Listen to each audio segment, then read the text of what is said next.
మనము చిన్న పిల్లల వలె మారుతున్నామా? దేవుని యొద్దకు మనము ఇతరులను నడిపించాలి అని అంటే మనమే చిన్నపిల్లలలాగా మారిపోవాలి అని అంటాడు ప్రభు. అందుకని ఈ వాక్య భాగంలో వారిని ఆటంకపరచవద్దు, ఇలాంటి వారిదే పరలోక రాజ్యము అని అంటాడు ప్రభు. చిన్నపిల్లలకు పరలోక రాజ్యం అనే భాగ్యం ఉన్నది కనుక ప్రభు మనల్ని ఏమంటున్నాడంటే మనమే చిన్నపిల్లలుగా మారిపోవాలంటాడు. చిన్నపిల్లల వలె మారటం అంటే ఏంటి?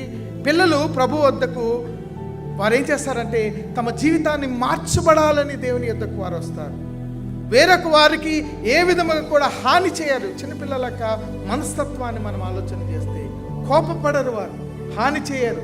ఒకవేళ జగడం ఆడినా కొన్ని నిమిషాలలో వ్యవధిలో వారు మరలా తిరిగి ఫ్రెండ్షిప్ అయిపోతారు. దేవుడు ఈ లక్షణాలను చిన్నపిల్లల్లో ఉన్నందున ఈ దినము ప్రభు క్రైస్తవ సమాజానికి ఇస్తున్న సందేశం ఏంటంటే మీరు చిన్నపిల్లల వలె మారి దేవుని సన్నిధానంలోనికి వస్తే నేను ఆహ్వానించడానికి సిద్ధముగా ఉన్నాను. పిల్లలు ప్రభు వద్దకు మారాలి, రావాలి అని ప్రభు ఆశపడుతున్నాడు.